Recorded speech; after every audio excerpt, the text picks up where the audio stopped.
वंदे भारत जब एक भैंसा से टकराया तो उनका आगे का भाग का परखच्चा उड़ गया। तो परखच्चे उड़ जाने वाले इंजन की वो बड़ाई क्या कर रहे हैं। जन्म कुंडली लिखते लिखते भी ये बूढ़े हो जाएंगे कि उन्होंने कितने नौकरियां दिया। सर, कल शाहनवाज हुसैन ने बयान दिया कि पहले भाप वाली इंजन की सरकार थी, अब वंदे भारत एक्सप्रेस के वाली इंजन की सरकार है, डबल इंजन की सरकार है, विकास की रफ्तार बहुत तेजी होगी। क्या कहेंगे आप इस पे? शाहनवाज हुसैन जी पूर्व केंद्रीय मंत्री थे, वही ना? हाँ। तो उनका इतिहास बातूनी रहा है और राजनीति में उनका पूंजी भी बातूनी है, और इसी हिसाब से बोलते हैं शाहनवाज हुसैन जी बड़े नेता हैं।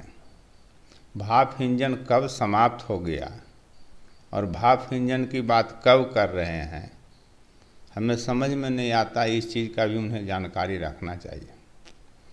रही दूसरी बात, वंदे भारत जो ट्रेन की बात करते हैं, तो आपने देखा होगा समाचार में कि वंदे भारत जब एक भैंसा से टकराया तो उनका आगे का भाग का परखच्चा उड़ गया।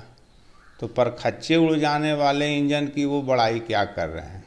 तो जितने भी ये एनडीए सरकार में बने हैं वो तो सब एक तरह से लिपस्टिक की तरह है।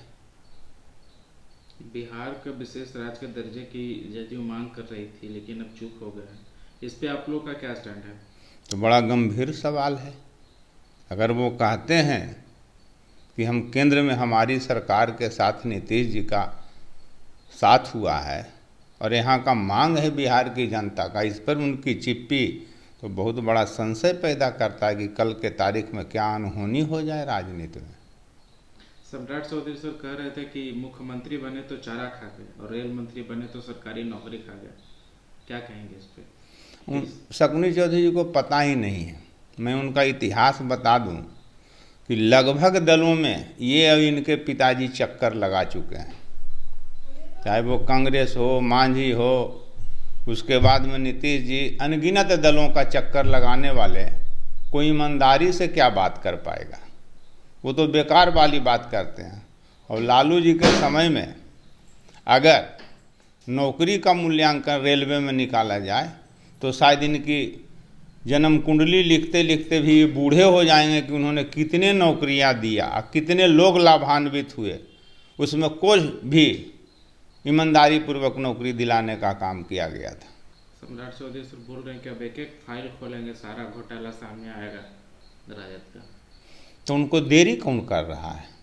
उनको मना कोई कर रहा है क्या? उनका पावर है। वो तो एक शतरंज के एक अदद सिपाही की औकात में भारतीय जनता पार्टी में बने हुए हैं। उनकी कोई वजूद वजूद नहीं है।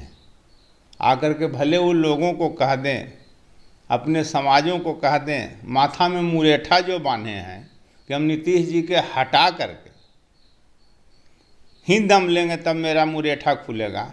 अब नीतीश जी के साथ चले गए हैं तो मुरेठा शब्द जो बड़ा सम्मान का चीज़ होता है उसको भी ये समाप्त कर दिए।